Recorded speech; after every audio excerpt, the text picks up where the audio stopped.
Welcome everybody to this edition of Strong Perspective Podcast. I'm one of your hosts, Keith Armstrong. We're here with my brother Damon and Jaquari Armstrong. We have special guests tonight, KJ Jones, Clive Vaughn, Darryl Sheppard, and Bill Culbertson. Um, Tonight is a special night for me because my brothers have indulged me.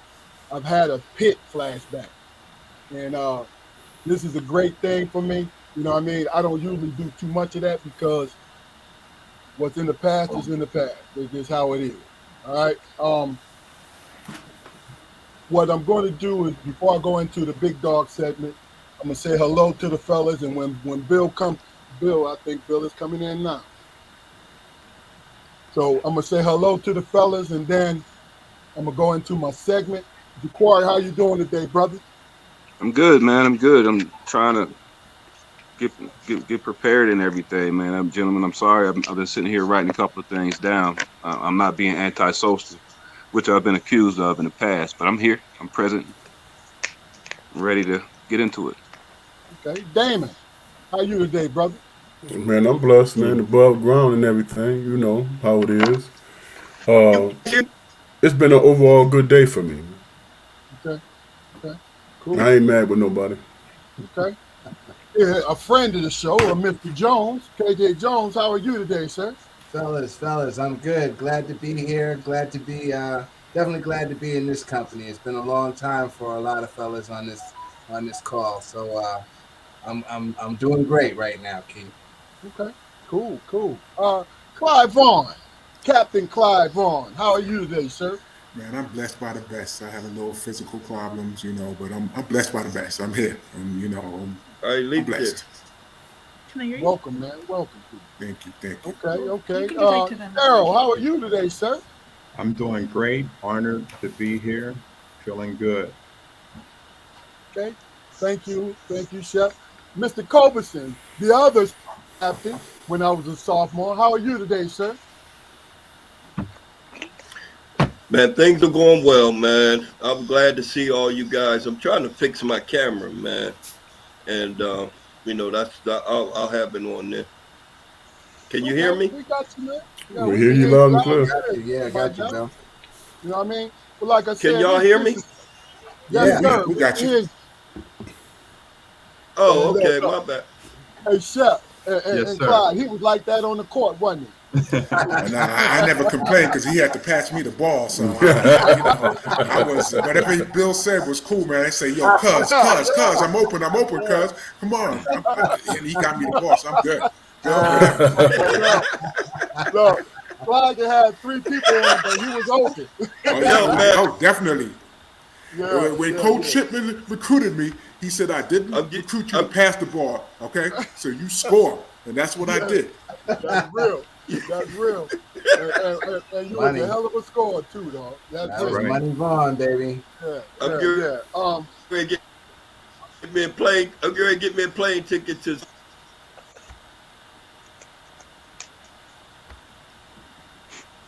You breaking up, Bill. We can't hear you, baby. But, yeah, we still here, baby. All right, well, this is what we're going to do. Before we get into the questioning, because That's where I was.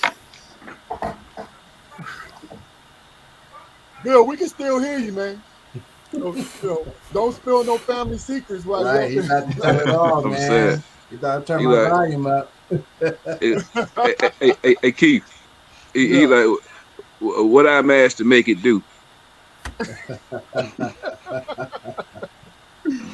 All right, well, look, this is my segment, first part of it, and what this is mainly for is to create the energy of the show. Halftime and at the end, it's a 3-pronged attack from me and my brothers because what we try to do, our guests, we try to make them comfortable and enjoy the thing. I'm feeling good today because our Panthers are going to the second round. Yes, sir. And that's real. It's been a minute. You know what I'm saying? So congratulations to them youngins. I'm glad for them. So basically what I want to do is do some housekeeping. what I need you to do go to our channel. If you see this tonight, if you see it on a YouTube channel, you're going to hear me say, go to our channel, like, share, and subscribe. There's some good content there. Take 30 seconds to click onto it so we can do what we got to do. All right, now look, this is something like I call the big dog moment. I didn't name myself a big dog. My youngest, man, they saw it, you know what I mean? And then, no, they heard Demetrius call me that. That's right. And then all of a sudden, it got infection to them, you know what I mean? Because, they follow Demetrius wherever he be. So, but this is a big dog moment. And basically what it is I was thinking about doing something very elegant and, profound and shit and, try to, massage your souls. And I thought about it. I said, you know what? No, what I'm going to do is say that I feel blessed to be here. I feel blessed to be here. KJ and me and my brothers, we were talking about it. And when we look around, we're at that age where we look around and people that we know are not here. So the blessings is full for me. You know what I mean? I am full, and really and truly, I don't need to say no more. That's the big dog moment. This is real. All right? What we generally do is we go to each guest. Yes, sir. And we talk about what we ask them, and we put out, G Sharp, how you doing, baby boy? We ask the question of the panel, and before we get to that, I'm gonna go to each man. I want you to tell us a little bit about yourself. Tell us and a little bit tell the audience about yourself. We'll start with you, Shep. Oh, cool. Yeah, me. What could I say about myself? When I look back, I ended up being a jack of all trades, trying to do a little bit of everything. I really never stuck to one thing, but played football, basketball, I ran track, into music, played multiple instruments, trumpet, clarinet, saxophone, piano, played piano my whole life. And I always had a twinkle in my eye for computer science and technology. So that's pretty much me. And, I played for the Atlanta Falcons, and played a little bit for the West Virginia Gunners. It was like a G League back in the day, the old CBA. And, I wrote songs for, some of the top musicians out there. I ended up on Billboard's top 10 in R&B as a producer and as a songwriter. But outside of that, I'm a software engineer right now at a company.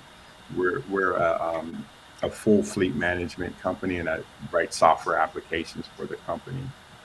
And outside of that, I'm a proud dad of 3 girls, proud husband, and what else I like to do? I watch NBA highlight clips every day, and I experiment in the kitchen a little bit sometimes, making my dishes for the holidays. But that's it. That's me in a nutshell. And you just described a jack of all trades. We used to tease Shep all the time. Didn't Because most people, the one thing that most people didn't understand about Shep was Shep is a highly intelligent human being. This dude, no. Hey, be humble all you want to. You know what I mean? Because there's a little jealousy with that, because I see myself as highly intellectual too. But guess what? The stuff you can do is incredible. It's incredible. That's real. I try my best. All right. Let's go to Mysterio. Bill Culbertson. Clive, we coming to you last, brother, because I want to hear from you. Bill Culbertson. Hey, man. Yeah.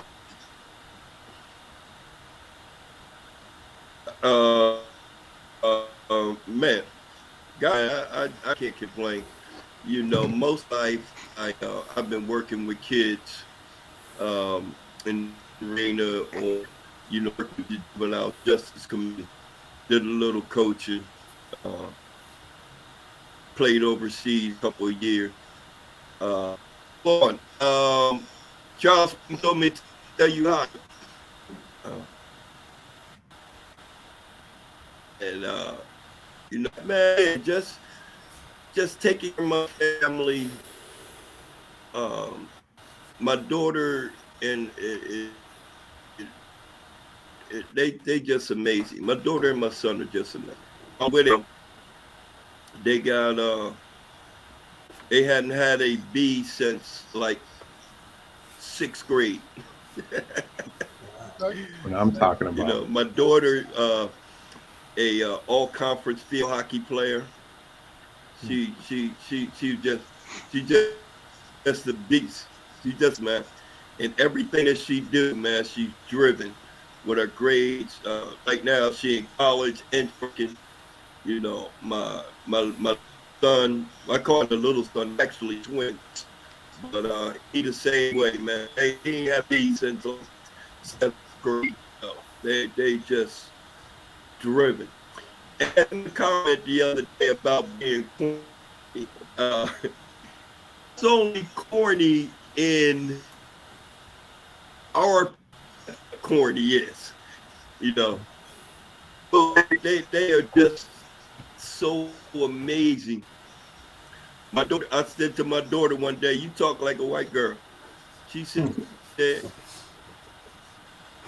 "Why I can't just talk to you?" So I had to say, "You absolutely right." Yeah, So, absolutely right. Yeah. so Yeah. you absolutely right. So I stopped saying that. You know what I mean? But yeah, you know, well,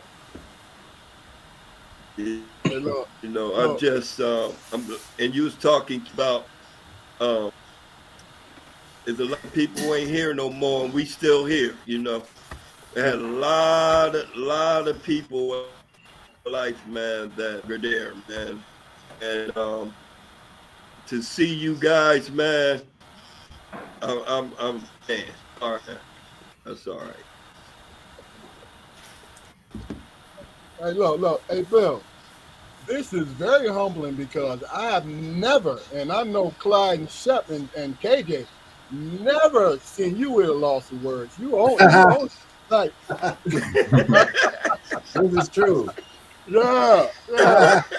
KJ, tell us Hey, about what's going on with you, yo, brother. yo, Yes, things change when you get old. there you go. Yes, they do. They changed quite a bit. Thanks again, Keith. And we went over my path and everything on one of your first episodes, but proud graduate of the University of Pittsburgh, class of 1985, and I followed a path. I've been one that's been fortunate, blessed enough to follow the path that I guess I hit Pitt with. Communications was the degree, and the pursuit of jobs and employment and a career in communication has been it. I've worked for CBS News, CBS Sports, um, electronic media in its early stages. With all this stuff that we do online now, I worked for one of the first online services, the Prodigy service, back in I think it was like 86 or 87. I started with them, and it was like kind of pioneered what we know as the internet now, in their news area, in their sports area, and then went on to progress in a communications platform, but got into the PR side of it, and working with different companies and such like that. But my passion has always been automobiles. It's been my heart passion all my life. Well, we were at Pitt, it's one of those deals where nobody knew and all that kind of thing. And you grow up, and you play ball, and football, baseball, basketball. I didn't play much basketball, but football and baseball were my sports and stuff. And good enough at it, decent. But I always loved cars, and I figured, at I guess about 30 or so, I had to marry cars and communications. So I moved to California, and got my first car job, and then found outlets to get me into the communication space. So we'll go 20 years ago, I got with the Motor Trend Group. So I've been with Motor Trend for about 20 years now. And as of January, I was just appointed to the position of a senior editor with Hot Rod Magazine. Okay. That's real. Congratulations to you, sir. Yes. Well, Clive Vaughn, Yo, what's I up? wanted you to go last, brother, because, you know, I ain't talked to you in a grip. Definitely. So Been a tell long time. everybody about yourself and what's going on. Well, after I left Pitt, I got drafted by the Pacers. When I got released to veterans camp, I went over to England because that's where I was born. And I had like 5 or 6 teams bidding because when you played in Europe at that time, you could only have 2 Americans. I didn't count as American, so I was making a lot of money. Went over there, played 8 years, led Europe in scoring 3 of those 8 years. Traveled through 28 countries because I played in the national team. And then in 1991, I hurt my back. And so I came over here to have surgery. And then Seth Greenberg asked me if I wanted to coach. I said, nah, I'm still playing. He said, look, I'm going to fly you out to California and just see if you like it. Flew me out. That's when they had the Rodney King riot. The funniest thing was he didn't want to go down to L.A.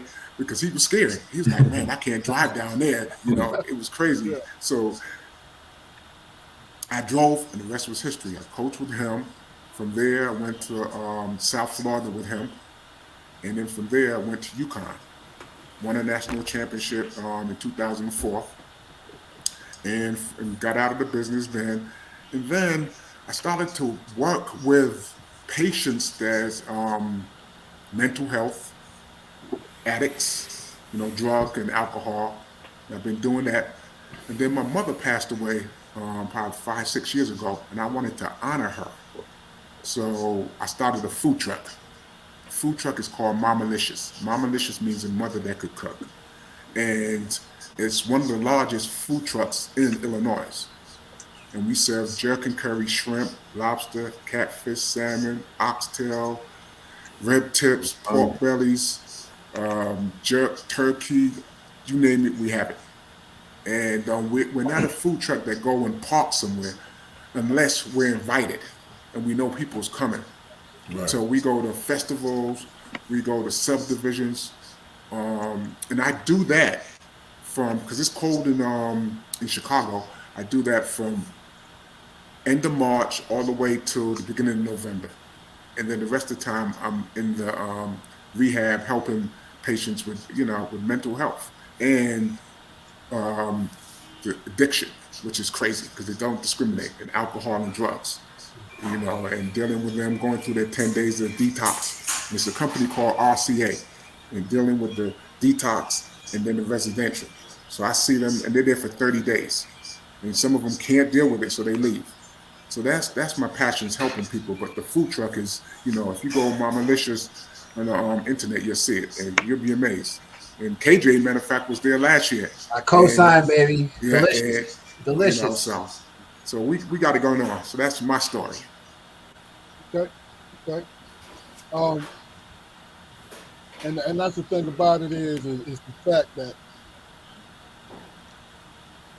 what I understood from my brothers Damon and Jaquari and you guys and people that I've got to meet are dynamic people. You know what I'm saying? Because the narrative has been always a false narrative portrayed to us.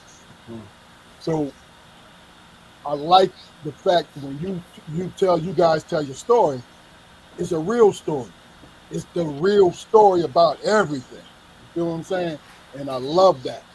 Let me just shout out everybody that's commented, that's in the comments right now. G Sharp, Eddie Mack, we see you, baby boy. Lamont, what's going on? Man, this is a flashback right here. You hear me? Real This is Pitt. This is real Pitt thing right here. You know what I mean? So let's do this. Let's get this out of the way because there's some major basketball players on this screen. You know what I'm saying? So We got to throw some basketball questions out there because it is what it is, gentlemen. We got to do it. We'll start with the easiest questions. What made you guys go to Pitt? Okay, that's the easy one. That's a good one to start from. All right, give us a couple minutes, then we're gonna branch off into everything that we possibly can. All right, Bill Culbertson, talk to us, baby. Well, I went to South Alabama first, and I'm from the concrete jungle, man. So when we got down there, and it was just so laid back, but it just wasn't for me.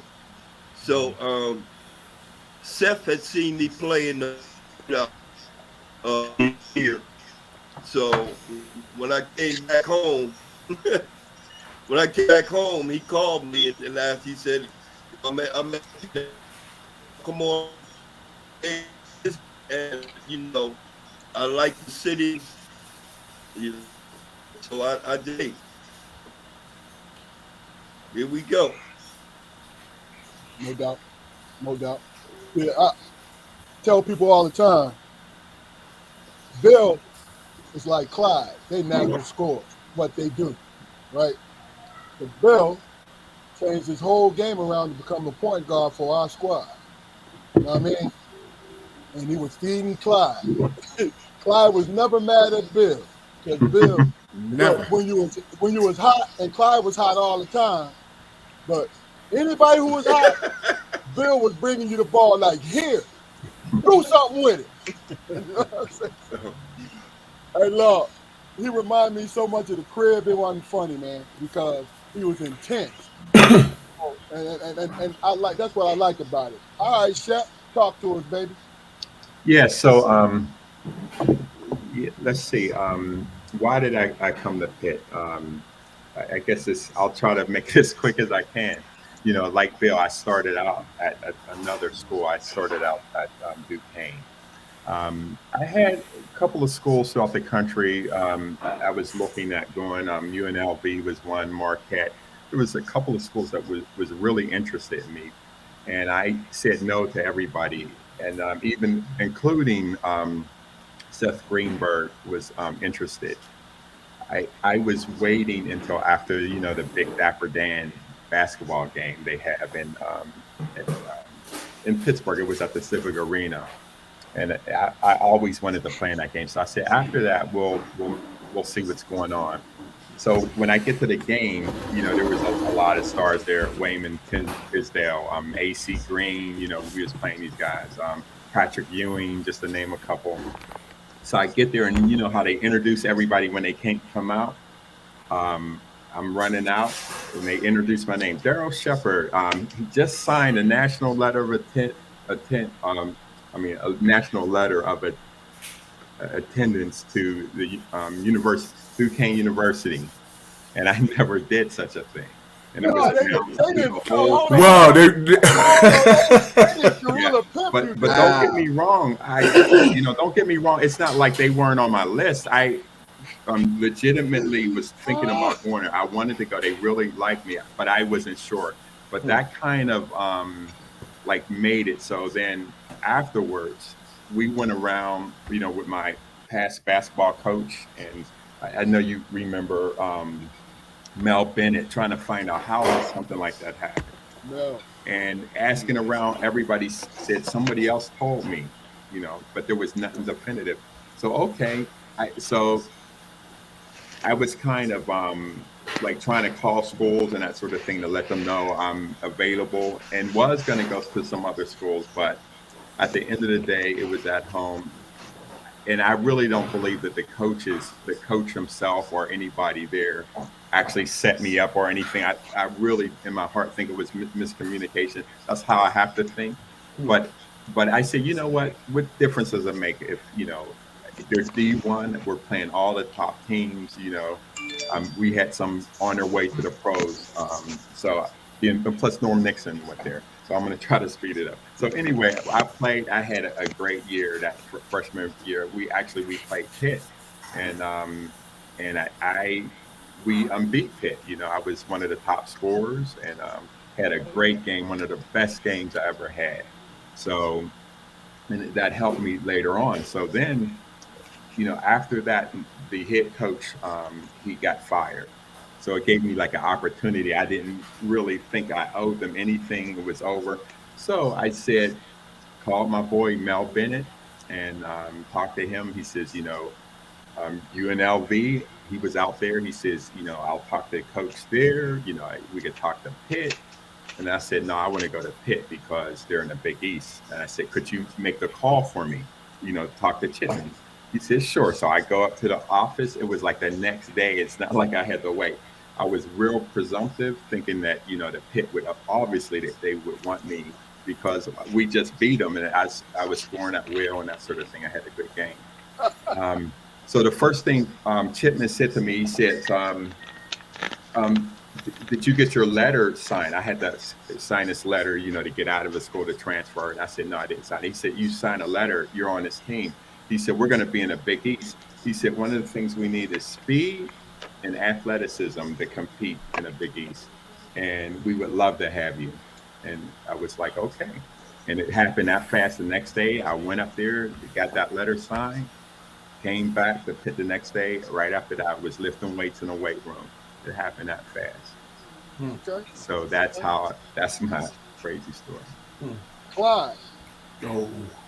Well, my story was I narrowed my schools down to I visited Syracuse, I visited DePaul, visited Auburn, and I really wanted to go to DePaul. That would have been a done deal.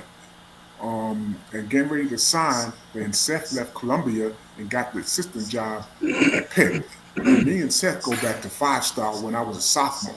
He coached me my sophomore and junior year at camp. So he said, Clyde, I got the job at Pitt as an assistant. Would you want to come? I said, nah, I'm going to DePaul. They was number one in the nation 2 years in a row. They lost in the first round, but they was number one. They was bigger than the Chicago Bulls at that time. I said, I'm going to DePaul. I visit there. I like it. Michael Wyatt was my host. Terry Cummings was my host. That's where I'm going. He said, all right, I understand that, but just come and visit. So I came out. I visit. Met Mr. Burrow. That's the inside start. Met Mr. Burrow. Those guys who know Mr. Burrow. Mr. Burrow. The rest is history. Wow. I drove back with him. You know what? The rest is history. I went to Pitt. Drove it to my prom. The rest was history. Yeah, no doubt. I didn't know y'all was going to tell the dirty truth.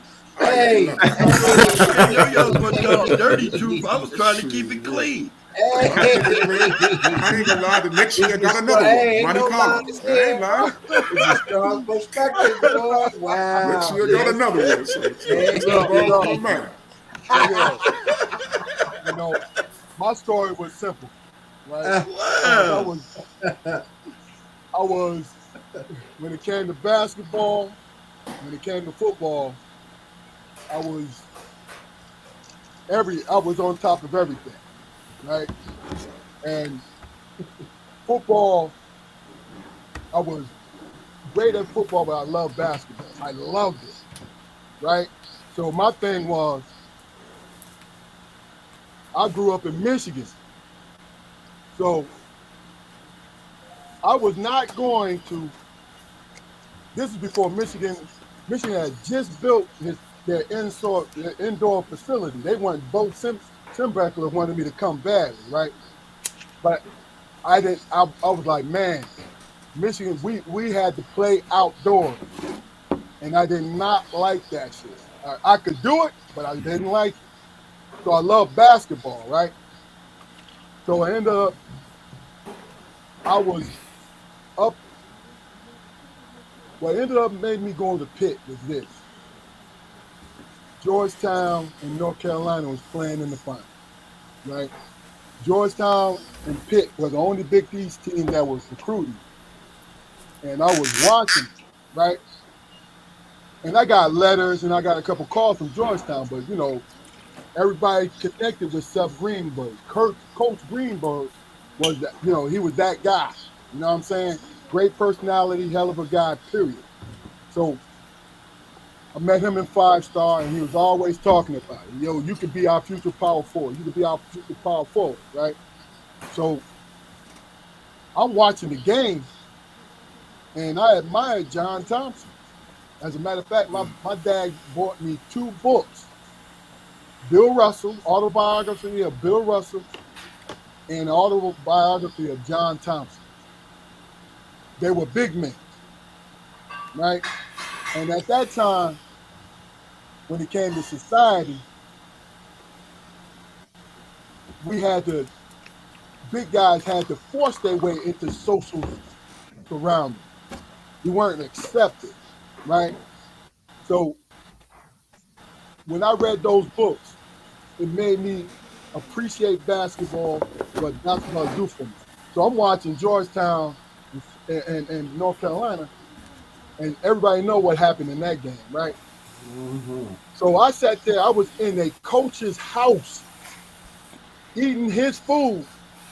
He's recruiting me, eating his food, and I said to myself, I'm going to Pitt. I'm going to Pitt because they asked me. They're like, yo, because I was a competitor. They're like, yo, we going into the Big East for your freshman year. These are the guys we're going to be playing against, right? And I watched it. I was like, yo, I get to play against those Hoyas all the time. St. John's, Syracuse. My homeboy Eric Sanford was playing for Syracuse, so we always looked up to him. And I'm like, man, it's an easy choice. And that's how I ended up going to Pitt. And during my time at Pitt, when it came to my football, Coach Foles Stagio, for 4 years straight, tried to talk me into playing football for Pitt because of my reputation and what kind of football player I was. But that's just a little side note. On the night of that game, Keith, man, because we was at the coach Jim for Boyce. East. We was at Jim Boyce's house. Yeah, man. I wasn't gonna throw him out there. But I ate so much KFC that night, man. I didn't know what to do, bro. I mean, he said it out. He said he black people said it out. I ate everything. I ain't mad at you, Corey. I was not gonna stay home, man. I would have ate it too. I was not gonna stay at the crib, man. I love Eastern Michigan. I love U of D. I especially love Michigan. One day I'll tell you about my Michigan story, but it is what it is. But and that's when I'm gonna chime in, because you cut off my lifeline when you. All right, well, hey Damon, tell your basketball story. Me, man, I was that guy, man. I was more of a fan than a player, you know what I'm saying? And my brother, man, he just stayed on top of, man, go, do what you got to do, whatever, right? So then that's when I started that whole process of fixing the grades and all that, because, you know what I'm saying, I was out there doing my thing, And I really didn't think I was going to land anywhere, to be honest with you, man. But then I started watching you guys on TV, man. So it's a pleasure, man, seeing y'all, because I watched y'all. You know what I'm saying? I watched y'all, and hell, the school I went to, we used to go in the TV room and watch y'all games, man. And it was a beautiful thing, man. And matter of fact, my bio, man, up until my sophomore year, until I started doing my thing, it was like, Damon Armstrong from Ypsilanti, Michigan, brother of Keith Armstrong, who went to Pitt University, who play in the Big East. That was my bio, man. Proud thing, yes, sir. And I'm like, really? And that's when I got my thing together. I said, I gotta, I had to be first mention on this joint, man. You know what I'm saying? Keep talking about Pitt. But I had my opportunities too, man, but I didn't have the grades.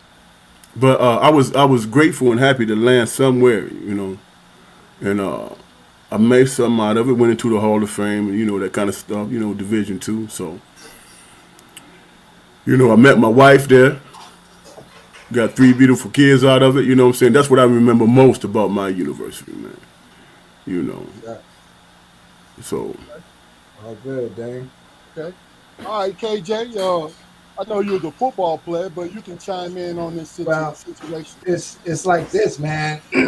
It's crazy because when you think about back in the day and coming up, like I said, I played football and baseball in high school, and actually baseball was my better sport. Baseball is our family sport, so you had no option but to be good in baseball. And as far as Pitt, of course, I would say, of course, but every aspiration is like to play Pitt football or whatever. You know what I mean? And I had been following Pitt football since, well, since I wouldn't even say 76, probably like 74, before the 76 national championship. And then from there, it was just on, like Pitt literally is it. So Pitt was definitely a school that I aspired to go to. Caveat, I told you about this car thing I was digging, and I wanted to be an engineer. My initial aspiration was engineering.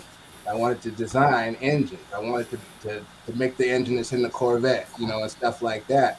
So I applied to a lot of engineering schools across the board and really wasn't thinking about football. I just wanted to get into an engineering school. Among them was General Motors, the GM Institute of Technology, which is like it. And their graduates, of course, go to work at GM and design engines, just do what I wanted to do. The problem was, and it's on me, I own it to this day. In high school, and you do athletics and you do somewhat education and that kind of thing. I wasn't doing the math work, man. My math was horrendous. So I come to find out or learn that engineering is math, and getting into school is by way of SATs, and my SATs and math on the math side were horrendous, and all these engineering schools were flagging me off. They're like, nope, can't take you, can't take you, can't take you. So it became frustrating, and in senior year, when you see all your friends going here, going there, and cats that you play ball with and everything going here and going there too, it's like, damn, well, what's up? What is the problem? And I went and I thought about Pitt. I said, well, you know what? Let's take a ride down there. Went down to Pitt and met with this cat. And I wish to this day I knew his name. I don't remember his name, but we sat with him and he said, the problem with you missing out on engineering is because your math is horrible. And I didn't realize that was the case, but he let me know that was the case. And he said, look, we can let you in CAS, arts and sciences, get in arts and sciences. We'll let you in arts and sciences. If you want to play ball, you go walk on or whatever have you and try to get with it. But the bottom line is we'll let you in arts and sciences, get your math up, and then you walk right into engineering school, I said, man, that's a hell of an offer. That is really a hell of an offer, but that's too goddamn much school. You're looking at, I'm in the 4 and out program right now. So I accepted the offer to go in CAS, and the rest is pretty much history. It actually worked out pretty well. Okay. All right. Well, we at the halftime segment of this, but Can I say one thing? I met KJ's dad before I met him. Yep. It go way back when I was in high school. His dad was at recreation center, and I met his dad years before I met KJ. Yep, that's facts. Right, KJ? That's facts. Yeah. Hey, look, let me just do this, man, because really and truly, all the Pitt guys in here, we were, and I don't want to move on to halftime because it's required coming back to you, but I cannot let this go. All the Pitt guys right here, we were a witness to history because Clyde's senior year, he became the all-time leading scorer at Pitt. Yep. I was there. That's realness. That's history. Yep. Could I say something real quick? Let me say something about Clyde's shooting ability. This was before the three-point shot. There was no three-point shot. Imagine if there was a three-point shot when Clyde was there. Oh my The goodness! record would be unbreakable. And Listen. yeah, and I played behind him, when I first got there, and I used to watch everything he did and the way he shot. I used to go to the gym and try to imitate it because I said there has to be something special. What is he doing? He had this line drive that went straight to the rim. Line drive. Everybody always talk about the line drive. It was like There's no straight, art. right? Yes, And then I sir. was like, there's some type of magic. There's something that he's doing because everybody should be shooting like this because he doesn't miss, right? So why isn't everybody shooting? So I tried, and then I figured out why. I was shooting straight, and I said, the only thing I could come up with is that, maybe he's super smart, but I think it is the length of his fingers or something. I just couldn't figure it out. But I couldn't do it. I had to go back to my art, but I tried for some fight. But Yeah, you were everybody special. always tells me Nobody that shot like you're you supposed to did. have an arc in your shot. I was like, look, it's going in. Man, Don't change it. Don't listen to anybody. No, don't listen. I tell people all the time, man. If we had a 3-point, Oh my goodness. It would be out of control, dude. It would have changed the game. Yeah. Clyde, talk about that, man, because look, like I said, I was not going to let this episode go by without mentioning the fact that that's history. You know what I'm saying? Yeah. Graduating and being the all-time leading scorer. I talked to Charles Smith, and I always joke with him. I said, if they had the 3-point line, I said, Charles, you wasn't a 3-point shooter, so you wouldn't have been the all-time leading scorer. He's got 12 more points he scored against Vanderbilt, his last game. He broke the record his last game. I said, Charles, if they had the 3-point line, it'd be over. No, it'd be over. He said, yeah, I know, but they didn't have it. I said, you're right. That's right. You're right. So, and Clyde, tell him about your rebounding too, because his weak side rebounding was. Yeah. And see, I always tell people that, I couldn't jump over a telephone book, but I position myself, and 90% of the rebound is under the rim. Exactly. So I position myself. I know where they're gonna, where the rebound's gonna come and go get it. And that's why I think I'm number 4 all-time leading rebounder, and was number 2 at one time. So just rebounding at 6'4", long arms and getting the rebounds and scoring.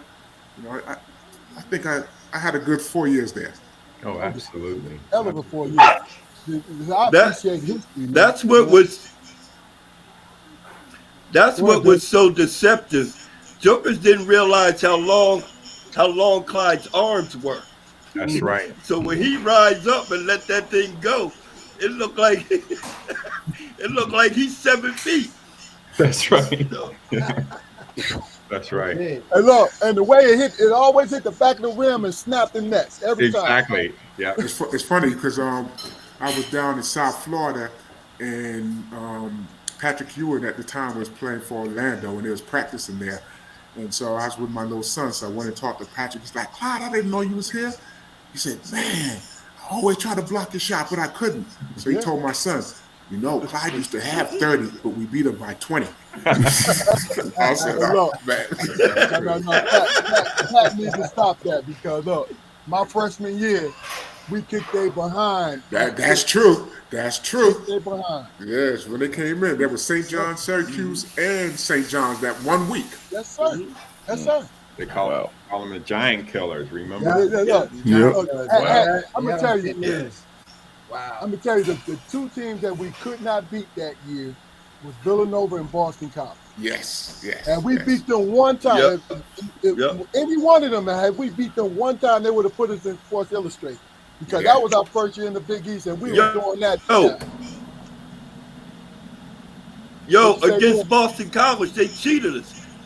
Yeah. Against Boston College, some jokers cheated us. That joker fouled Clyde on that jumper, man. That was the game. Yeah. They fouled Clyde. They wasn't going to give it to us, though. Nope. No. But you know why? But all the scoring I did. Seriously, if Billy wasn't, Billy will pass me the ball 5 times in a row, and I score maybe 4 out of it. And if he did the 6th time, I say, yo, Billy, man. He said, Clyde, you got the ball 5 times. I said, but I was open the 6th time too. That's right. I said, come on, cuz. And he's just like, no, man, just relax, man. I'm gonna get you the ball. If it wasn't for Billy, man, please. No, let me tell you, just before after this, we're gonna move on you, Corey. The funny thing, I told the guys this last night. I was 17 when I came to Pitt. I ain't turned 18 until what, September 28th, right? So I'm out there on the floor. I didn't play much my freshman year, but all the big teams, like what Clyde just named, I was on the floor and I did some significant work to help us to win, right? So sophomore year, I started. So I started off slow, was solid, right? But Bill came up to me and it woke me up. He came up to me. It was after a game. I believe we won. He came up to me. He had the damn score sheet in his hand, right? He said, "Keith, come here, man." Right? He pointed at him. He said, "Look, I got 8 rebounds." He said, "I'm a point guard, man. There's no way." Crazy. I remember that. He said, "There's no way I should get more rebounds than you." He said, and Bill was there. He said, "Come on, man." Yeah. And look, and I looked at him. I said, "You know what? You're right." You know what I'm saying? And then from that point on, I was like, "You know what? I'm concentrating on defense and grabbing them boards, man." That was it. It's a wake-up call. It's leaders. Clyde. Man, I remember Billy coming to say, "Man, come on, man. I'm gonna talk to him. Look, I got 8 rebounds and he got, I think it was 4 or 5." He said, "This is ridiculous." Yeah. I remember that vividly. Yeah. You know, and I could have gotten my feelings and all that, but I wasn't built like that. I was like, "Yo, he is fucking right." You know what I'm saying? Like, yo, it's time, just because what I was about, I was about winning. This is what I wanted to do. I wanted us to win, you know, because I was invested. You feel what I'm saying? So this is the halftime of our situation, a little bit more than halftime. Jaquari, we're going into your halftime segment, man. Got anything for us, brother? Well, man, just the name of it, man, is Uncle Supposed to Say, man, and I just wrote some stuff down, you know, in the beginning before we even got on camera, fellas, because I didn't have anything. So please excuse my promptness. All right, so let's talk about conversations, which, by the way, is the main premise of the show. How important is it? Even more importantly, do you correctly participate in it? Personally, I see it as an art form that the world has tried to kill for quite some time now. Rarely is there like a true exchange of ideas anymore. It's become an opportunity to be heard, no matter what you have to say. No matter what you have to say, and that's not always a good thing. That's the reason why that's the reason why I value this platform, man. You know, up to this point, I believe that everybody who's been involved with us here on this journey, which is, you know, exactly what it's been for me. It's been a journey that, you know, I've actually put thought and time into. But, you know, so far, I think we've added something good to the world, you know, through conversation. You know, fellas, I value your time and you sharing your experiences with us. You know, I'm truly humbled, man. You know, to hear about some of the things you guys have, you know, done throughout your lives. But that starting point, you know, at Pittsburgh, you know, University of Pittsburgh, man, was important to you guys. But it was important to me also, you know, because I was around and I was able to soak certain things up. You know, I was a puppy who was around big dogs, and that's how puppies learn. Puppies learn through, you know, you know, picking up on that positive model behavior. You know what I mean? It was a wild time. I mean, I was young, but I've been to the O. You know what I mean? Been to the O.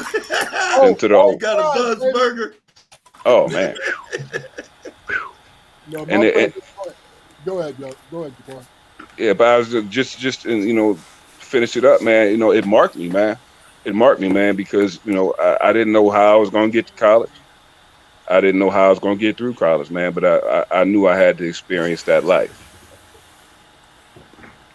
Okay. I thank you, fellas, once again. Okay. All right, well, look. Hey, can I say one? Can I say Go one ahead, thing? brother. Go ahead, brother.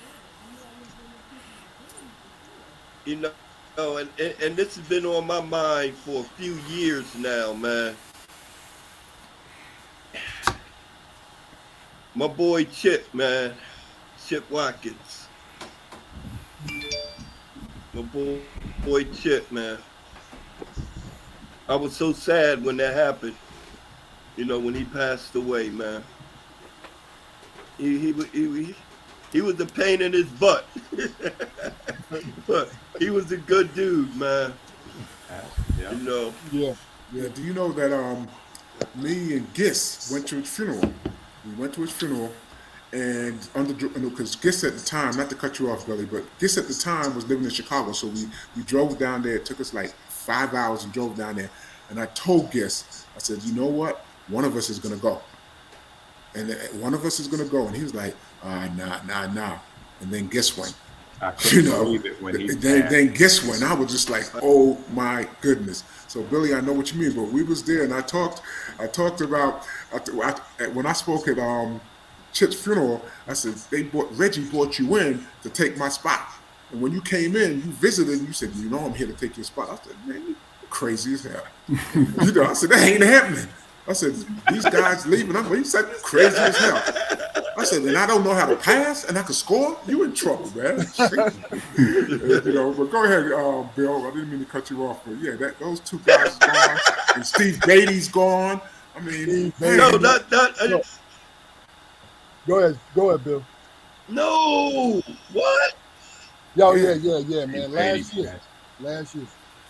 And look, and I'm gonna tell you, it hit me because Steve was my roommate my first 2 years on the road. You know what I mean? And Yeah, I know.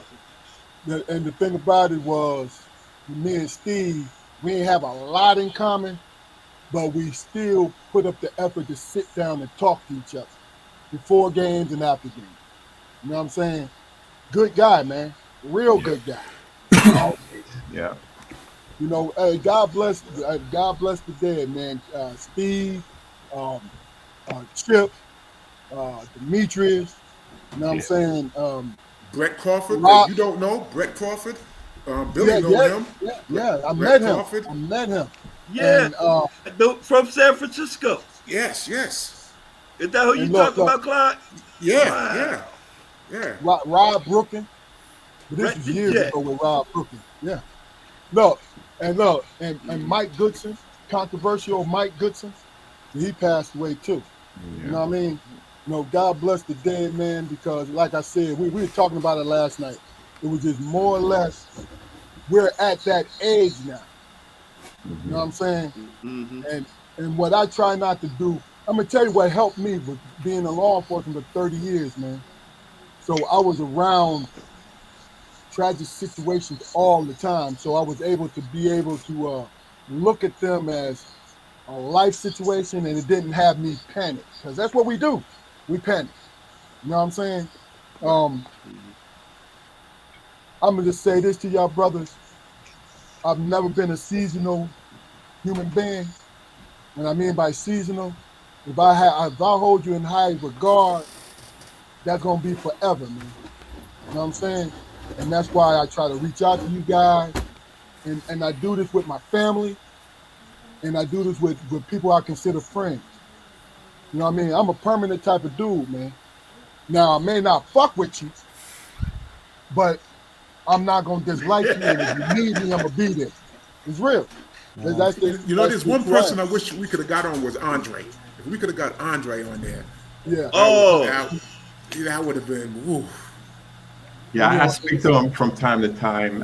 His daughter and my daughter play AU together. But look, Clyde, this is the thing, man. This is not a one-time thing. Okay, cool. I mean, this is what we do. You know what I mean? And I plan on reaching out to him and CT and everybody else, man. You know what I mean? But look, everybody's busy. Wow. You know what I mean? No, let me pull that back. Everybody thinks they're busy until it serves them. You feel what I'm saying? Yeah. But I'm gonna ask you. I'm gonna ask you every time. But what I'm gonna do, I'm gonna combine this question because these two questions because they belong together, right? And it's related because we all have Pitt in common. But you guys, I want to say you guys have done great things. And this is for everyone. Damon, Jaquari, it's for everyone. Your college experience. What do you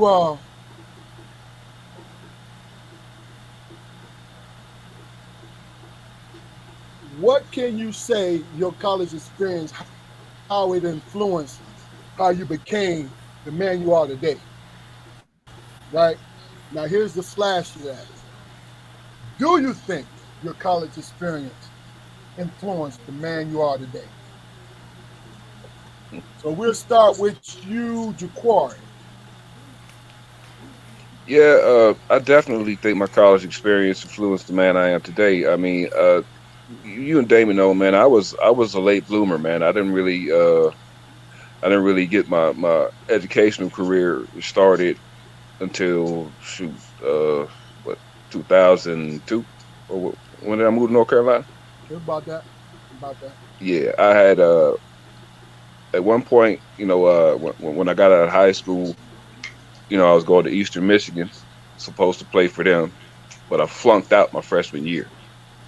And then I bopped around for I don't know how many years, just 10 existing. years. Let's talk it. It's 10 years. It's a 10-year gap, my Yeah, guy. no, I'm talking about between the time I went from Eastern to Jackson Community College when I moved in with Damon, and that was like a semester. I was, it was a out of the house.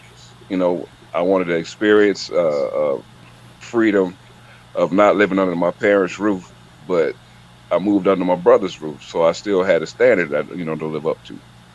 So I moved back home, and that's when it was 10 years.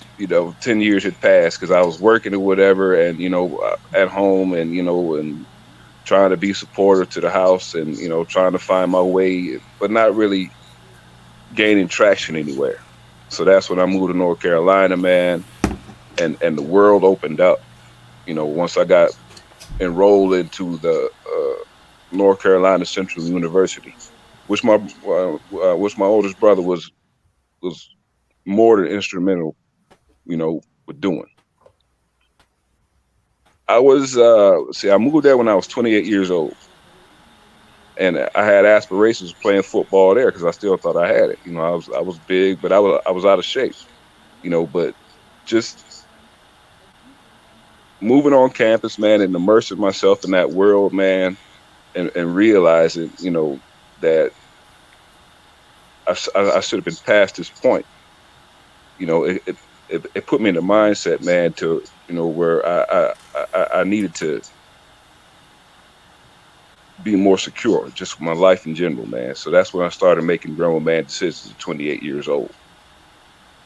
And up to this point, man, I think I've been pretty successful. Okay. Well, let me just say this. I mentioned 10 years, not in a bad way, because what my brother did was sacrifice what he should be doing, his 20s, right, to help my mother. So he was working and bringing his check home to help my mother because my father passed away. So he was there. He sacrificed. Struggling, brother. Look, it makes no difference. It's what you did. And the thing about it is, me and Damon had our families, and we did what we could. But he sacrificed what that little integral part of his life. He sacrificed that, and my mother recognized that. That's why I said 10 years, because my mother recognized that, and she called me without him knowing. She called me in North Carolina, and she said, "Keith, I want you to have your brother come and live with you." She said, "Can you do that?" And I instantly said yes, because I knew what he sacrificed being there for my mother. She said, "I will be okay." She said, "I'm about to retire soon. I want him to have a life." And when he moved down here, and my wife, you know how we have the bosses, right? But I pulled the executive card. I said, yo, I looked at my wife when I got off the phone with my mother. I looked at my wife. I said, my brother's coming down here. But guess what she said? She said, but no buts. That's a done deal. She ain't say no more. Because she knew, wow. she knew what sacrifice and what he meant to me. You see what I'm saying? What my brothers meant to me. Because the three of us, this is genuine. This is some real shit. They're my best friends. We don't always get along, but they're my best friend. And I felt he deserved that. And I'm going to tell you now, he went to Central. Side note, Central was, at the time, I think it's worse now, 16-1. Oh. I want to say that again. 16-1. That's paradise. He went to paradise. Look, the last thing I want to say to you is chicken day. Oh, man. That's all I'm going to say. We'll talk about that later, guys. But my brother graduated cum laude. Yes, sir. 4 years, cum laude from that university. Wow. Oh, man. Guy. I just had to say that. I just had to say that because that's what he is. He's a humble dude. Yeah, Wow. hey, and the crazy part about it, he's real humble because to soften the blow on his mind, I've been telling him this for years, and I'm going to keep it short, man. He said he flunked out. This dude went there, had full scholarship, football, guaranteed graduate school scholarship. I guess the coaches thought that he could handle it, so he was a freshman taking 300 level classes, man. Prerequisite classes as a freshman. That's why he It is what it is. flunked out, quote unquote. Yeah. Freshman level classes taking 300 level classes. Come on, man, that's unreal. You know what I'm saying? That's amazing. You know, All so right, go ahead. Step. Yeah. Oh. What was the question? Was how does Pitt? What do you think Pitt? Your experience at Pitt influenced the way you are today? Oh, absolutely. No. Absolutely. Okay. For who I am, like how I work with people and so on and so forth. I think it's like a training ground. It was really a training ground for me. I didn't really know it at the time, but the stuff that we were going through and doing, it was preparing us for life, you know. It really set me up for success. You know, when I first got to Pitt, I liked the structure there, how things were set up, you know, like, you know, some of the seniors like, you know, like Clyde, you know, Trent, you know, Billy, you know, some of the older guys, I would look at them and, you know, steal some of their, you know, get some clues about how to be a leader myself. And as time went on, I actually became captain, you know, along with Keith and Joey and, you know, the seniors. But I was one of the more vocal captains, you know, of the, you know, and Keith too, I would say. But you know, it was a lot of work at times, you know, squashing, you know, arguments, you know, players have different opinions about things. So you have to get everybody with the same vision, you know, and everybody has to know their role as a shared, like, so whatever my role is it can't be just me knowing that role. Everybody has to know what my role is.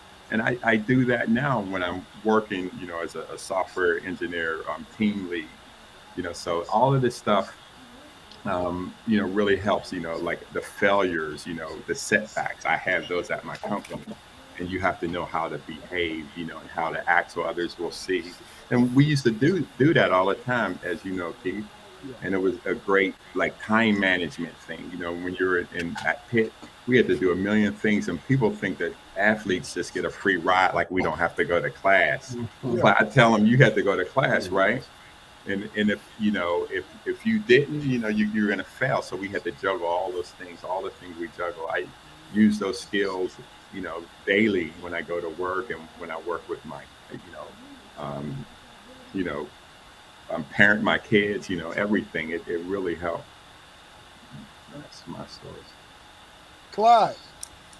Well, Pitt opened the door for me for a lot of things. Of course, because I was successful, it opened it up to going to Europe, and from Europe into coaching, and the relationship I have with Seth Greenberg, who I talk to maybe once a month, if not every other week sometime. And anything I need, Coach Greenberg can get it for me. Anything I need. So we're that close. They open up a lot of doors. So from playing to coaching to opening up my business. And the most important thing, other than basketball, is getting my degree, because I was the first one in my family to go to college. First one. And then to get a degree, I mean, that opened up a lot of things. There's one thing left, which Keith know what it is, what Pitt need to do, and and then go from there. Okay, now that my man, because that's his personal business, but he opened it up for me. My question is, for everybody who's going to see this in the future, is everybody who's talking about this right now, why Clive Vaughn is not in the Pitt Sports Hall of Fame? What the hell are you talking about, man? For real? Wait, Clyde, you ain't in the Hall of Fame? Nah.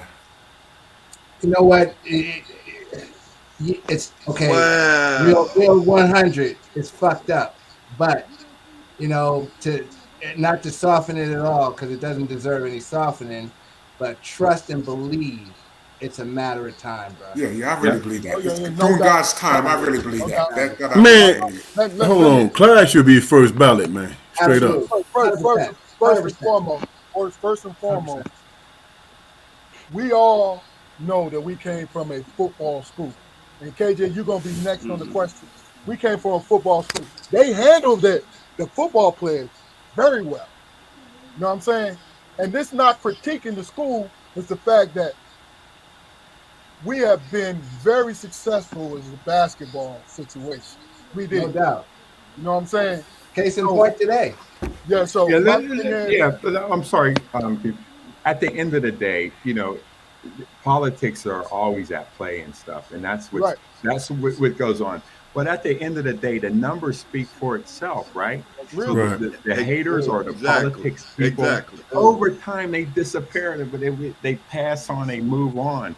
And then the new generation or whoever has to look at the numbers, and just looking at the numbers, you can't. It's a wrap. Deny it. Absolutely.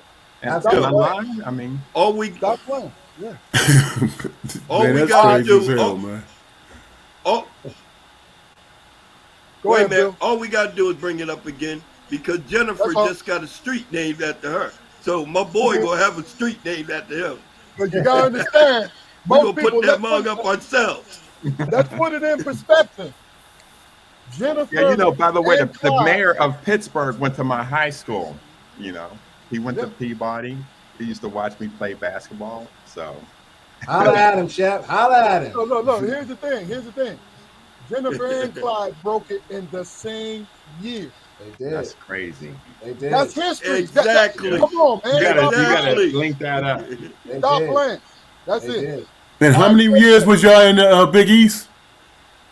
We came to Big East 2 years. I played 2 years in the Big East because came in my junior year. Wow. Freshman year. Yeah. And that's when I led the Big East in scoring my junior year. Yep. Wow. Second my senior year. Yep. KJ, it's on you, brother. Yo. Well, that's crazy. Like Shep said, man, absolutely. The only word before you go to me, I gotta go to back. I gotta go to the bathroom. All right. Hey, Bill. Okay. Go ahead. The internet knows that now. Hey, yo. It's in the cloud.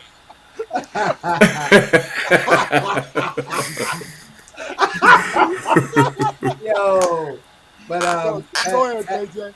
As Shep said, man, the only term, and I use this because I think about it.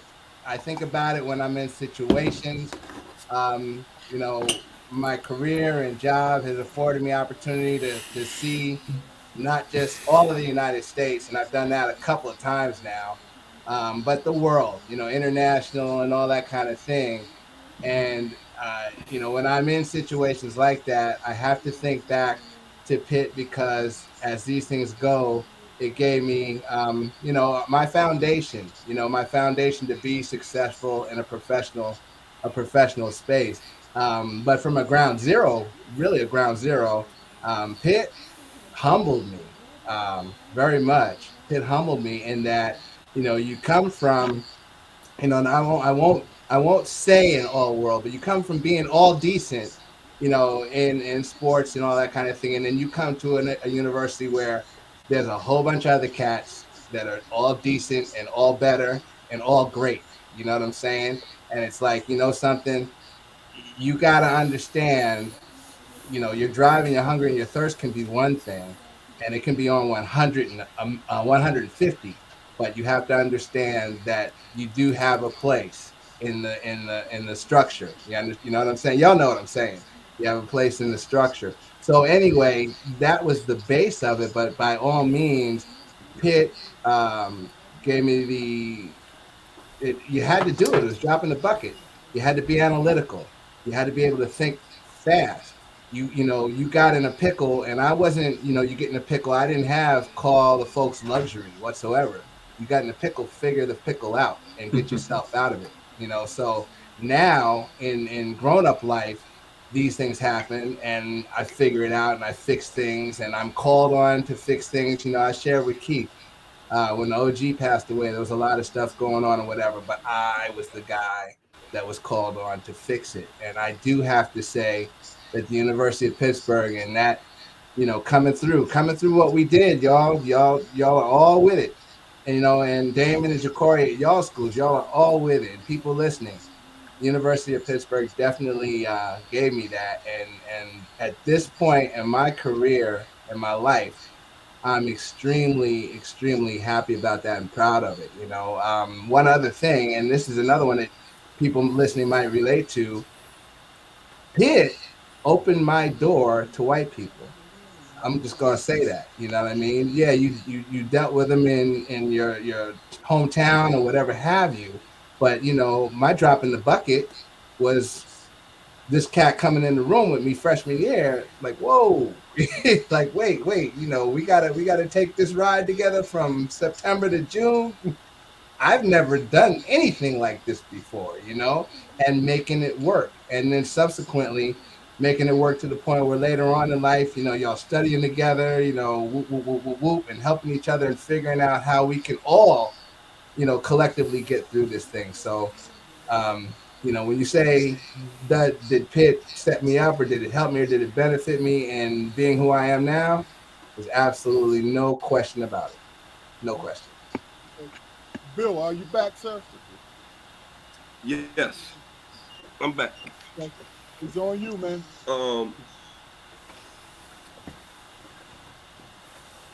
When I was growing up, because I was a athlete, I played football, basketball, and baseball. I always played with the white boys. The white boys showed you the fundamentals of the game. They always had the new uniforms. I was down with that. So I went to an all-white school, went to Bishop Eustace before I went to Camden High. And so I got a little bit of the positives of white people, and I got a whole lot of what the negatives were with white people.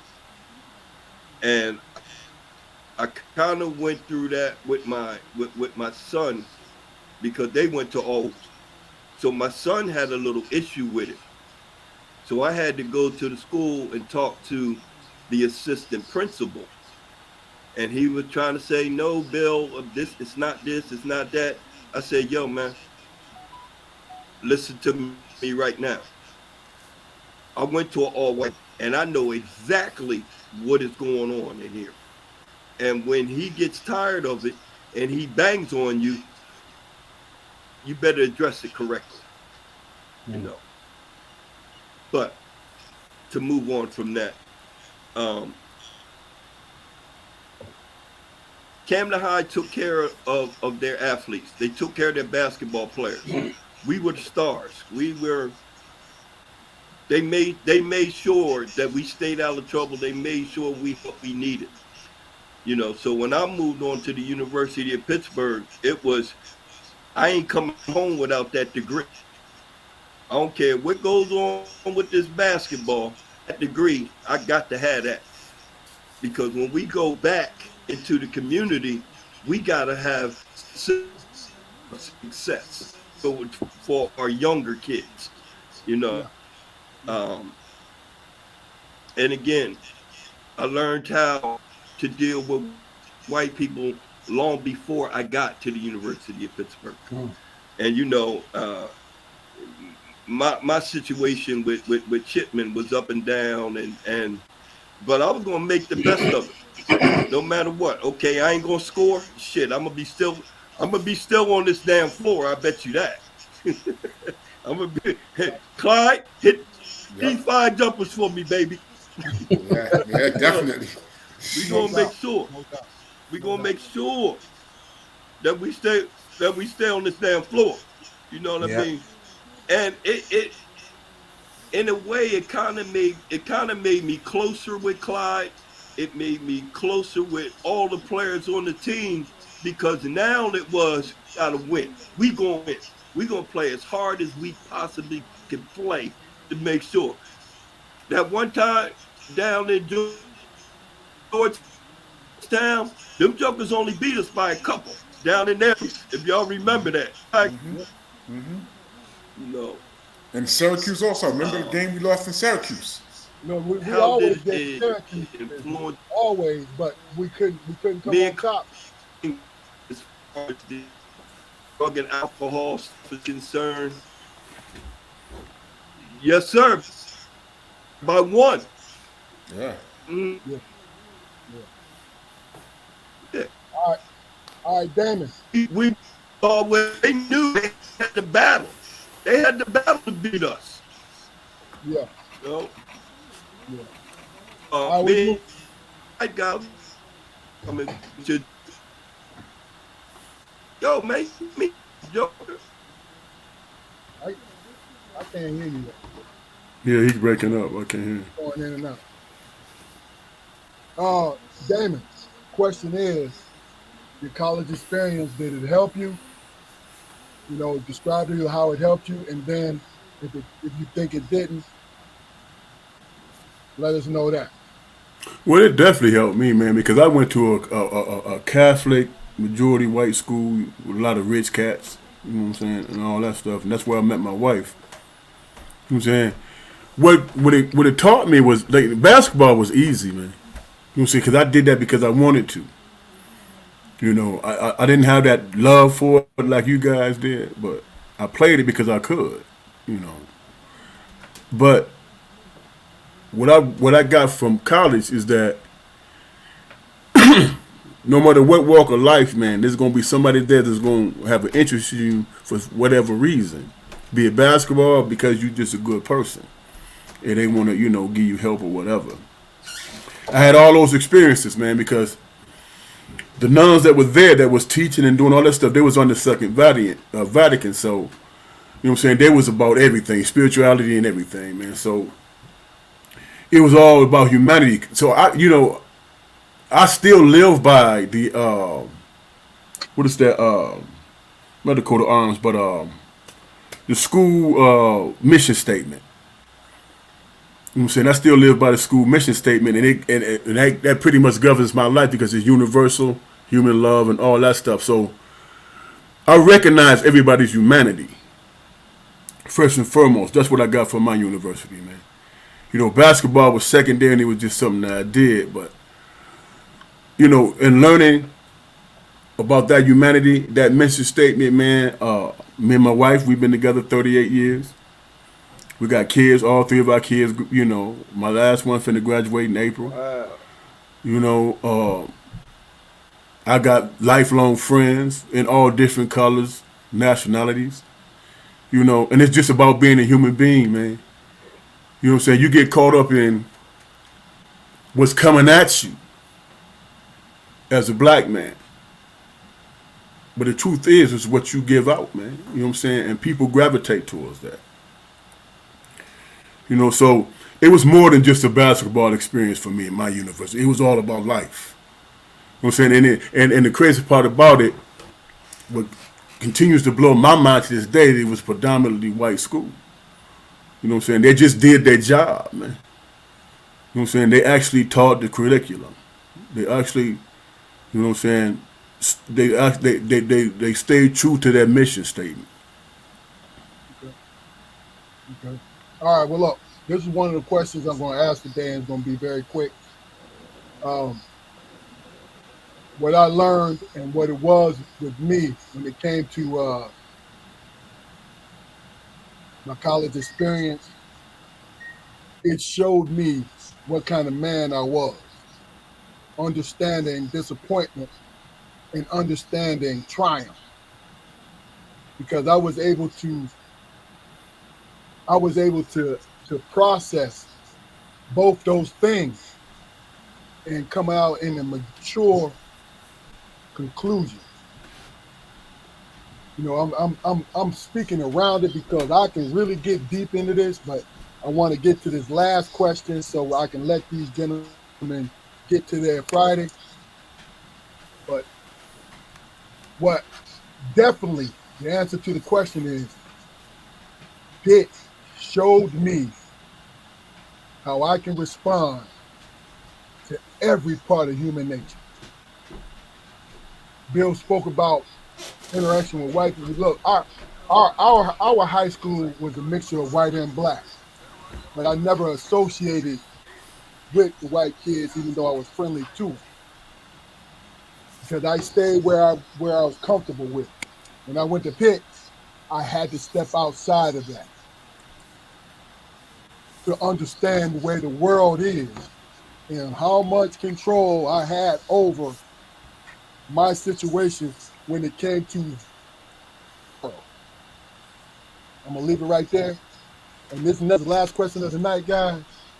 And it's a simple question, and you can answer it quickly. This question is, what do you want your impact, you, the individual, what do you want your impact to your family and to the world? Everybody understand what I'm asking? Mm-hmm. We'll start with you, KJ. Go ahead. What'd you say, Clyde? No, I said I was going to start it off, but go ahead, KJ. My impact on the world, family and society, huh? Man,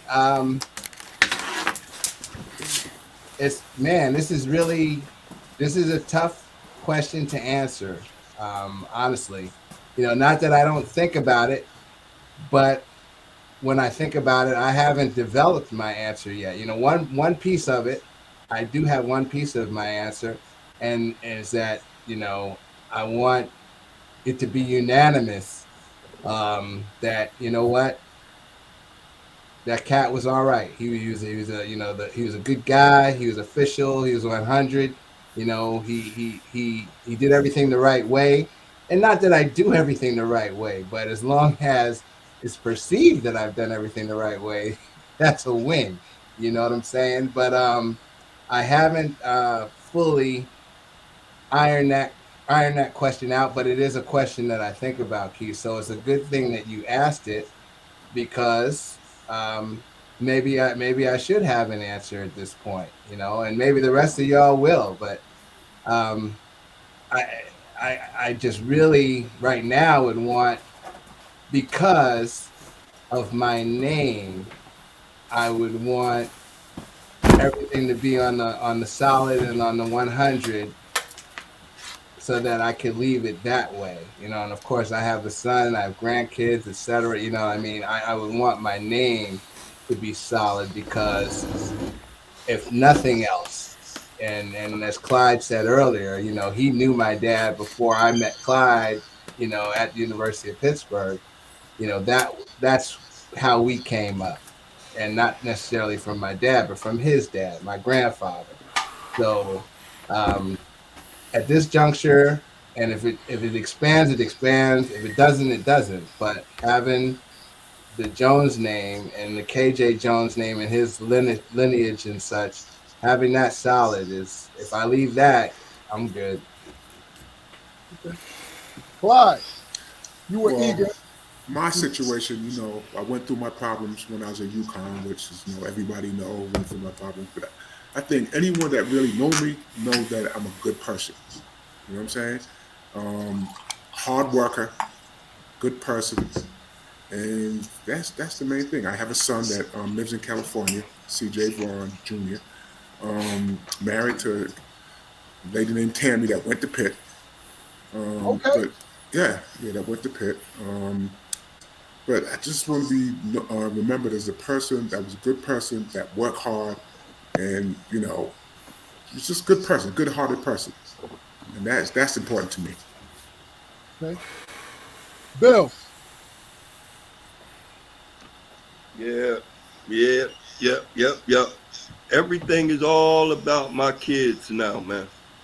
As long as I taught them, as long as I tried to make sure that they had the best that they could until they moved on to take care of themselves, I'm good with it.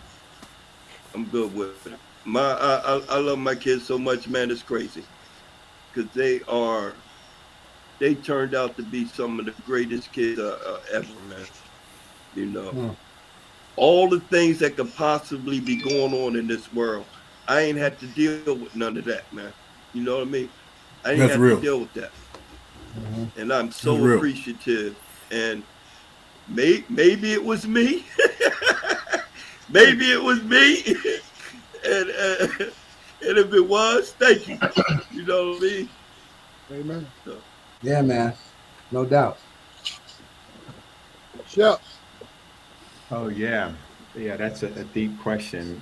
And I really believe that no matter how good you are and how hard you try to be the best, right? You'll never be able to please everybody. So we can't live our lives, saying I need to do this to make this person proud or that person proud.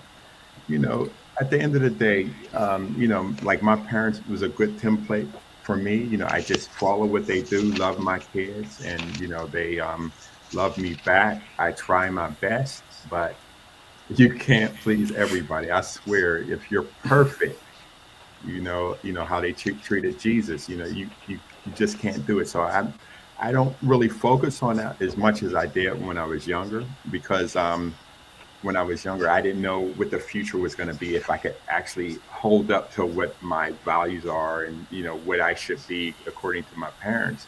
But now that I'm a little older and I, look to my sister and my parents, I mean, my mom, my dad passed away recently, but they all say good job. So the people that I love and care about, if they're saying good job to me, then I'm good. And so far they've been saying good job, and I hope I could continue that.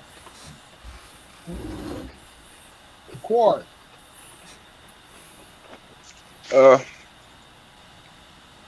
What I want to leave to my people, man, is you're not you're not the combination of your worst moments. They shape you. You learn from them, but you don't have to live your life from a negative point of view. Give yourself a break, and do the best you can. Do the best you can to live your life. All right, this is another question I'm going to answer. And Damon, we're going to go into you. You answer the question, then we're going to go into your segment. Really and truly, what I strive to leave behind is what my mother and father left behind. And this is selfish when I say this, and you have to really understand it when I say it. When I move on, when God blesses me with the full life that I have and I've moved on, I leave a hole in my son's life. Because, and be honest with you, that's what my parents did to me. It wasn't done purposely, but that hole signified how much they gave me, how much they meant to me. Because of the way my parents were, we didn't have much. We didn't have much when it came to finances. But because of the way my parents were to me, it made me love my brothers even more. And I don't want my sons to feel the pain that I felt, but the idea of that whole, that's important to me. Damon, it's on you. I think for me, man, when am I gonna leave? I don't know. That's that you know. I let other people determine that, man. You know what I'm saying? Because I really don't know. Because it's some people I offend, I don't even know. You know what I'm saying? I might rub them the wrong way or whatever. I had no control over that. But what I want to leave, what I think I'm leaving, man, is my best self, and I'm continuously working on that. You know what I'm saying? I'm continuously working on, you know, in the most humblest way I possibly can. You know what I'm saying? Because when you really truly think about it, man, the only person, man, that you got to pay attention to is yourself. You know what I'm saying? Because you giving out to the world. You know what I'm saying? And then people react to that, be it stranger or your kids. You know, and what I want my family, my kids to understand is that life is a struggle, man, every day. You know what I'm saying? It's a struggle every day. It's how you decide to go at it and how it affects you. You know what I'm saying? Now you can be bitter, or you can say, you know what, this is what it is, but we're gonna overcome. I don't think there's a black person on this planet, man, that don't understand that concept, man. You know what I'm saying? So, am I that guy who want to leave a legacy with millions of dollars or famous or all that stuff? I'm not really interested in that, man. You know what I'm saying? I'm just that brother who didn't feel that providing for his family. And whatever they choose to do with their life through examples of what I do, that's my legacy. You know what I'm saying? Because who know and recognize you, man? Mostly it's people that you'll never meet in your life. You know what I'm saying? So I just understand that. You know, those professors and the people that I met at my college who influenced me, they don't know that. But they did. And guess what? It didn't matter what color it was because they showed interest. You know what I'm saying? They showed interest, which gave me interest in who I was trying to be as a human being, man. So that's all we can do. We can be the best human beings that we can be, and let the cars fall where they may. People gonna either like you, like Sheppard, they either gonna like you or they're not. You know what I'm saying? How much time you gonna spend worrying about the people that don't like you for whatever reason? They don't like the way you dress. Really? That's a culmination of my life? Come on, dog. That's shallow and superficial, man. That's real. You know what I'm saying? So I can't really get caught up in that. Only thing I can do is say, son, when I leave this earth, you the man now. You feel what I'm saying? You the man. So how you gonna conduct yourself moving forward? Because people paying attention to you, dog. Mm-hmm. That's real. Yeah, man. Yes, sir. Did you combine it or you got your last segment? No, this is my last segment, man. I want y'all guys to know, man, you know, and KJ, I didn't watch you on TV, man, but you a good brother, and I appreciate you. It's like I've been knowing you as long as Keith has. You know what I'm saying? Yeah, Shep, Clyde, come on, dog. I watched y'all, man. Like I said before, man, when my team was watching games, we was watching y'all, man. You know, and they looking at me every time y'all lose or win. They looking at me, and I'm like, hey, man, y'all, look here. Them my dudes right there, man. You know what I'm saying? Them my dudes. You know what I'm saying? So y'all had a part of molding me in terms of my basketball career because I had something to look up to. So I hope y'all appreciate that. And not only that, man, the things that y'all did post your career plan. I'm listening to y'all and I'm like, damn. Yeah. You know what I'm saying?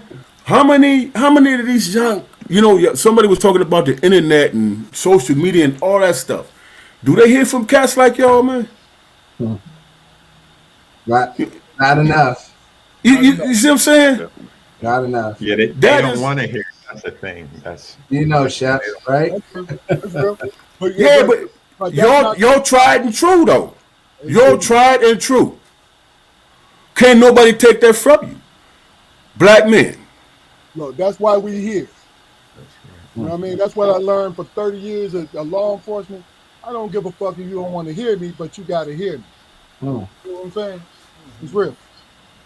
Or give them, you know what? See, most cats, man, most people don't realize, man, you give a cat enough rope to bump his head. That might be the best thing that happened to him in his life, man. Yeah. You know what I'm saying? As long as it don't take his life or lock him up for the rest of his life. But if he can learn from it, it's the best teacher in the world, man. But listen, guys, we at the end of this situation. Everybody on here, stay on. Once we go off live, we're gonna meet for 5 minutes and we're gonna go from there. But a couple things I want to address before I go off here. My brother Damon, he said he watched y'all and his teammates and all that. But my man is in his school Hall of Fame for basketball. But somebody who say he don't love basketball, he did a hell of a fucking job. You feel what I'm saying? That's realness. Yeah. So that's that humble thing. Shep, I already said, you're fucking evil genius. And that's not evil. Evil is not even, look, I just said that to be funny, but you are a genius, period. You feel what I'm saying? Yeah. Talking about Renaissance man. I've always all day. That. Look, all day. I tell you, Clive, fucking, you were a guy that I looked up to. And I'm going to tell you something, man. I'm going to share this with everybody. The one thing I liked about you, and this is not a bad thing when I say this, so don't misunderstand. Your selfishness, I love that about you. Because what you did was you had a goal and you wanted to do a thing. And I admired that shit because you was like, yo, give me the ball. You know what I'm saying? Hey, I'm gonna say. Let me say this one thing about Clive, man. Listen, dude, that's a tragedy, man. You ain't in the Hall of Fame. What the hell is that shit, man? That don't even make sense to me, man. It's gonna happen for him. It's coming, dude. I mean, that don't even make sense to me. He should be first ballot, dog. Straight up. Numbers are the numbers. No, absolutely right. It's in motion. And Phil, let me tell you, you and Clive was the best, other than me and Shep, were the best captains that I've ever fucking had. That's real. That's right. You know what I mean? Because you guys were leaders. You were leaders, man. And that's real. You know what I'm saying? You know, and KJ, you know how I feel about you. And my brothers definitely know how I feel about you. My man. My guy right there, the big fella. My guy, Keefe, boy. No doubt. Now, house cleaners, people who listening to it now and gonna listen to the future, go to our YouTube channel, like, share, and subscribe, and share with everybody, man. Because we have conversations with people that matter. Everyday people make this world go around, man. I don't give a fuck what you can talk. You can talk to, and I'm cursing. Forgive me, young ladies, if you hear me. But I don't give a fuck what you say about a celebrity. We are the people, and you are the people that make this world go round. It's because of us that make that celebrity popular. Because we pay attention to it. But look, thank you guys for coming on. Thanks for having us. Thank you guys, man. And look, and you got a forever invitation. KJ will tell you, because when I posted this shit about Clyde, Bill, and said, look, Shep, I'm there. KJ hit me up like, yo, I need to come on. Like, I said, my I man, got you. I'm there. Hey, Me. hey, Sheppard Clyde. Normally KJ be talking his ass off, man. He talk through the whole joint, man. oh, see, all right then. Nah, this is just an opportunity to see these brothers. You know, it's been too long. It's been too long. Clyde I saw last year. Billy we didn't see, but just to hear his voice. And Chef, just to see you, my man. I love all y'all brothers. Understand that. And everybody that we dealt with, that we worked with, that we lived with at the University of Pittsburgh, y'all already know, man. So thank you. Hey, Chef, please tell Renee I say hello. Okay, we'll do. Any last words, bro? Nah, that's it, man. Okay. Shep, any last words, my guy? No, I'm just honored to be a part of this. For real, you know, like whatever it was 40 years ago, if someone would have told me that we would be sitting here right now and Clyde would be right there, KJ, why gotta be you and your brothers, I wouldn't believe it, right? But I love the way you said that nonchalantly. Hey, who said why it got to be 40? Who said that? Yesterday. It was just yesterday. What are you talking about? It's the truth. I'm telling the truth. That's real. It's 40 years because you're old, man. That's why Billy had to go to the bathroom.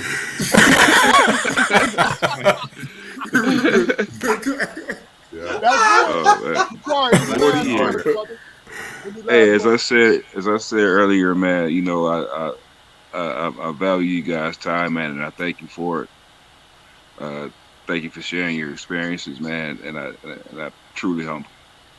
Please come back. Luke, words, bro. No, I'm good, man. It's a pleasure. It's a pleasure to be on here with these cats, man. All right, Linnell, Gary, Eddie Mack, Gary Sharp. Your audience love y'all, is great. man. Sister-in-law, love you, baby. You know what I'm saying? Audience is wonderful. Yes, all right, this is Strong Perspective Podcast. You guys have a good night. Thank you. Peace.